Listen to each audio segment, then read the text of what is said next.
बरं ऐका, तुमच्यासोबत सुद्धा असंच होतं का? मुलं नेहमी म्हणतात आई मी काय खाऊ, आई मी काय खाऊ, आणि तुम्हाला असं वाटतं की यांना महत्त्वाचं म्हणजे बनवायचं तरी काय. तर अशा पद्धतीने शेव बनवून ठेवा, महिनाभर सहज टिकते, महिना 2 महिना सहज टिकते आणि बनवायला अतिशय सोपी. तर अर्धा किलो प्रमाणात बेसन पीठ घेतलं, बेसन पीठ छान चाळून घ्यायचं, त्यामधल्या गुठळ्या वगैरे जे आहे म्हणजे त्या निघून येतील आणि बेसनसुद्धा छान हलकं फुलकं होईल.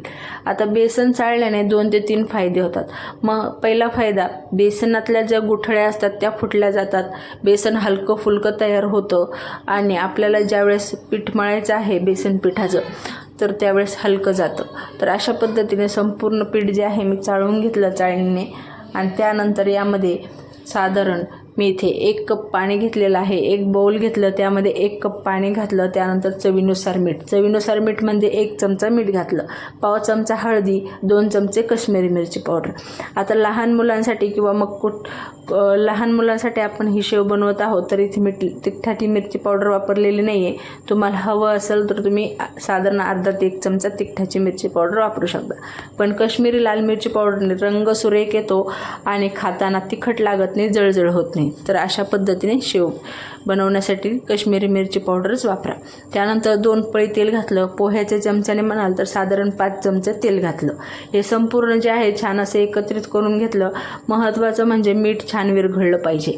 त्यानंतर हे संपूर्ण जे आपलं बॅटर आहे मिरची पावडरचा जो घोळ आहे तो बेसन पिठामध्ये घालून घेतला आणि मिक्स करून घ्यायचं.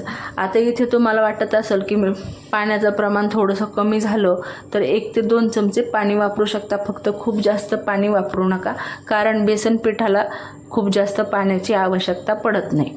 तर अगोदर व्यवस्थित असं मिक्स करून घ्यायचं. आता इथे ओवा जिरा काही घातलेलं नाही, कारण आपण ज्यावेळेस शेव काढू तर त्यावेळेस आपल्या साच्यामध्ये ओवा जिरा अडकला जाईल, त्यामुळं मी इथे वापरलेलं नाही. तुम्हाला हवं तर तुम्ही साधारण 2 चमचे पाण्यामध्ये 1 चमचा ओवा घालून मिक्सरला फिरून ते पाणी घातलं तरीसुद्धा चालेल. किंवा मग मी मागच्या रेसिपीमध्ये लसूणी शेव दाखवलेली होती, त्यामध्ये मी दाखवलं आहे की कसं ओवा आणि जिऱ्याचा वापर शेवमध्ये करायचा की जेणेकरून आपल्या सोऱ्यामध्ये साच्यामध्ये ते अडकले जाणार नाही. तर तुम्ही पाहू शकता, चॅनलला सबस्क्राईब करून पाहून घ्या. त्यानंतर थोडं पाणी घातलं, साधारण मी वरती 2 ते 3 चमचे पाणी घातलं आणि छान असं पीठ जे आहे मळून घेतलं. आता इथे पिठाची कन्सिस्टन्सी तुम्ही पाहू शकता, खूप जास्त पातळ नाही आहे आणि छान अशी घट्टसर अशी कन्सिस्टन्सी मी पिठाची. ज्यावेळेस शेवीचं पीठ आपण असं तयार करतो ना तर आपली जी शेवची तार असते ना ती छान टाईट येते आणि महत्त्वाचं म्हणजे शेव कुरकुरीत आणि खुसखुशीत दोन्ही तयार होते. तर हे बघा, अशा पद्धतीने जे आहे पीठ तयार झालं. मी आता साधारण तुम्हाला दाखवते पीठ कसं बनवायचं.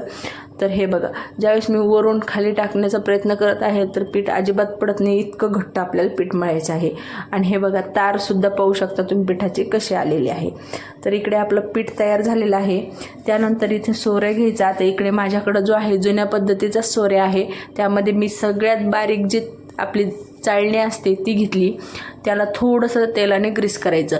आता चाळणीची जी खडबडीत जागा असते ना ती वरच्या बाजूने घ्यायची, म्हणजेच की वरच्या बाजूने घ्यायची आणि खालच्या बाजूने मऊ जी चाळणीची बेसमेंट असते ती घ्यायची. त्यानंतर थोडं तेल घालून सोऱ्याला सुद्धा छान असं तेलाने ग्रीस केलं, म्हणजे काय होतं पीठ जास्तीचं सोऱ्याला चिकटत नाही आणि ज्यावेळेस आपल्याला सोऱ्या स्वच्छ करायचा असतो त्यावेळेस जास्त आपल्याला घासावं सुद्धा लागत नाही.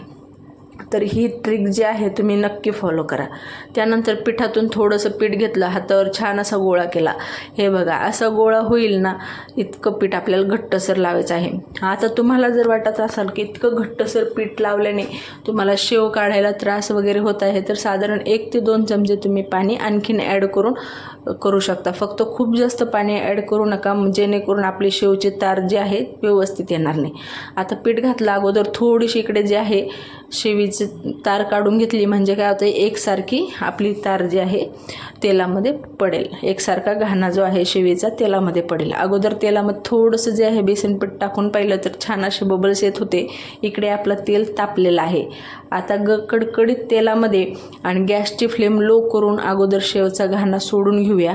तर हे बघा, साधारण त्या साईडने घेऊन बरोबर मध्ये 2 ते 3 येडे घेतलेले आहे अशा पद्धतीने.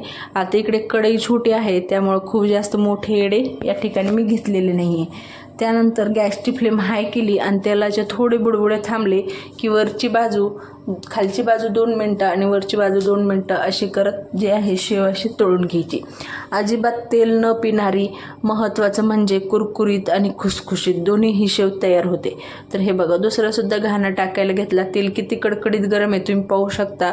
आणि शेव तळण्यासाठी असंच तेल गरम हवं. फक्त गॅसची फ्लेम लो ठेवायची म्हणजे हाताला वाफ लागणार नाही. त्यानंतर दुसरासुद्धा घाणा घालून घेतला. तो सुद्धा खालून 2 मिनटं आणि वरून 2 मिनटं असा तळून घ्यायचा. तर हे बघा, मस्त अशी रंगसुद्धा सुरेख आलेला आहे आणि तिखट शेव नसल्यामुळं लहान मुलंसुद्धा आरामशीर खाऊ शकतात. आता ही शेव 1-2 महिने सहज टिकतात. उन्हाळ्याचे दिवस आहे तर 2 महिने आपण धरून चालूया. 2 महिने सहज टिकली जाते आणि 2 महिने टिकेलीत की दिवस शिल्लकही राहत नाही. 8 ते 10 दिवसांमध्ये अर्धा किलोची शेव फस्त होईल. तर तिसरासुद्धा घाणा जो आहे घालून घेतला. तर हे बघा, तेल इतकं कडकडीत गरम हवं की छान असे वरतीपर्यंत बबल्स आले पाहिजे. म्हणजे काय होतं, एकतर शेव जी आहे तेल पित नाही, त्यातल्या त्यात रंग सुरेख होतो, शेवची तार टाईट राहते. ही 3 ते 4 फायदे जे आहेत तेल कडकडीत गरम असल्यावर होतात. तर एका मागोमाग याच पद्धतीने सर्व शेवचे घाणे तयार करून घेतले आणि अर्धा किलो प्रमाणात या ठिकाणी मी शेव जी आहे बनवून घेतलेली आहे. खमंग खुसखुशीत अशी ही शेव तयार झाली.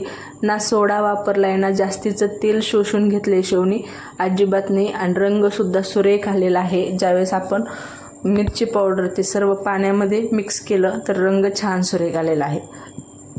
तर हे बघा, तारसुद्धा एकदम मस्त आलेली आहे आणि शेवसुद्धा छान पद्धतीनं तयार झालेली आहे.